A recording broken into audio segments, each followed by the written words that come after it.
Hey guys, what if four simple mindset shifts could completely change your life? That's what I want to talk to you about today.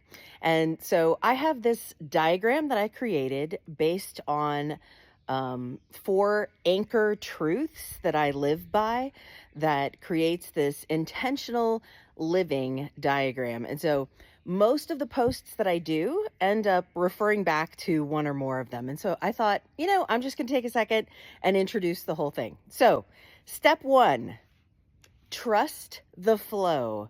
This is also about following your passion, but the trusting the flow is trusting that intuition when it comes. It's trusting that you're going to have what you need when you need it, that you're trusting in divine synchronicities, you're trusting in divine timing.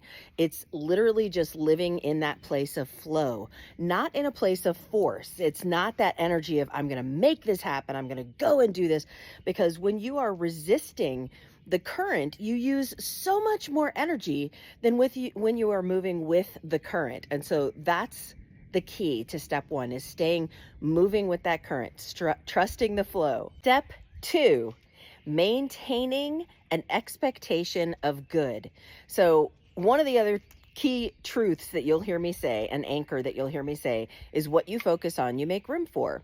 And a lot of people spend a lot of time focused on their worries, unintentionally manifesting the very things that they don't want because they're focused on where they don't want to go. And so instead, if you maintain an expectation of good, and this isn't like genie in a bottle, you're expecting a specific outcome. This is just trusting that everything that is coming into your world is coming in for you. And so you are trusting that the things that are coming are good, right? And as you press into that, you maintain a positive outlook, a positive expectation, and you are on the lookout for those things. I actually saw a great example the other day about this, because essentially, in all seriousness, what you are looking for, you will find. So if I ask you to look around the room that you're in right now and to look for everything that's the color blue, and so you look around and you look for everything that's the color blue, and then you look back at me and I tell you to close your eyes and I say, tell me everything in the room that's red. You're going to be like, wait, because everything that you saw was the things that were blue. You may have offhandedly noticed some of the things that were red, but mostly what you're going to be able to tell me about are the things that are blue. And that's because you were focused on the blue. If you have something right here in the middle of your face, it's hard to see anything else. You have to be able to look around. And so being intentional with what you put right in your face, if you're putting your worries right here, it's all you're going to see. So it's not about dismissing the very real feelings that you're having. It's about being intentional with your focus. Step three, assume positive intent. And while, yes, I do mean this relationally as well. Like when you're talking to somebody, assume that they mean the best possible version of whatever they're saying, because it does not help you or serve you for you to constantly think the world is out to get you. But I also mean this from a universal perspective. Assume that what is coming into your life is coming into your life for you. Great example of this is the video that I posted a couple of days ago talking about how you can shift your challenges into catalysts. And again, this is about assuming positive intent. If I think these things that seem negative are in my life for a positive reason, then I am able to make that hardship not be wasted, right? Because it's really only a waste if it's wasted. It's like when you talk to successful people and they talk about failures are giving you information. And so much of this comes back to curiosity without judgment, which is another one of my anchor truths, which is if you're looking at it as information rather than judging it. If you judge a failure, you're going to see it as something where you screwed up. If you instead look at it with curiosity and not judgment, you can use it as information that catapults you forward, because you go, oh, that didn't work. Let's not do that again. So assuming positive intent is step three. Step four is releasing that which is no longer needed. And this is so important. And I will just tell you, as a Zakar, you've heard me call myself that before, as a rememberer, I like to save everything.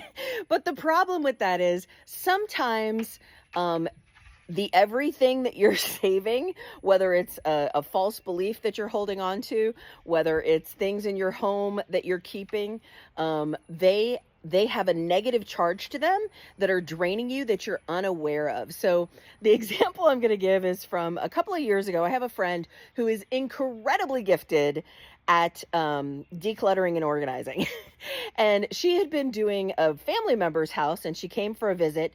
And because her brain was sort of in that mindset, she looked at a shelf in my house that was sort of my shelf where I sort of put all the things that people had given me, that it was very sweet that they gave it to me, but that I didn't feel particularly connected to, but I just didn't feel like I could get rid of it. And so I had this shelf in my house where it would all just kind of go. And so she pointed at one particular thing on there and said, what is this? And I said, oh, I was like, that's actually my second anniversary gift. And but spoiler alert, we've been married for over 2 decades now. But back then it was our second anniversary, and he had gotten this gift. The way that he had given it to me had such negative energy for me. I mean, bless his heart, he was trying to do the right thing. But he gave it to me and immediately was like, I know it's not right. And I know it doesn't look like this and it's not like that. And so to me, every time for 20 plus years that I looked at that stupid gift sitting on that stupid shelf, I had a negative charge because I knew that he basically half-assed the gift. He found something that was like good enough. He wanted to check the box. He didn't actually want to get something that was like meaningful to me. And I'm not knocking my husband, by the way. I adore my husband. So this isn't about that. Like, this is just, I always tell people I'm not an obligatory gift giver. So I don't just like give gifts on a holiday because it's a holiday. Like, either I feel inspired to do it or I don't. And I feel the same way if someone's giving it to me. Like, just because it's my birthday, you don't have to give me something. But if you see something, you're like, oh my gosh, that is so Megan. Yes, absolutely. I will be deeply blessed by that. And yes, the thought counted, and that's the reason I kept it for 2+ decades, but there was a negative charge on it. And so there was a physical releasing of that negative energy that took place when I gave it to Goodwill so somebody else could be blessed by it. Like, it may not be for me, but somebody else is going to be super blessed. And all of a sudden I realized maybe he got this for me because there's some other guy who deeply loves his wife and he can't afford to go buy something like this, someplace expensive. And he's going to go to Goodwill and he's going to find this and be like, oh my gosh, this is the perfect gift. And so you're able to like transmute that energy. And so in the same way with false beliefs, like just because they served you, 15, 20 years ago, doesn't mean they're still serving you now. You can thank them and release them. They don't have to stay in your world right now if they are not relevant in this moment. So that's step 4. So those are the 4 steps for intentional living. And again, you're going to hear me refer back to these all the time, but that is all of them together in one place. Have a great day. Love and light to all of you.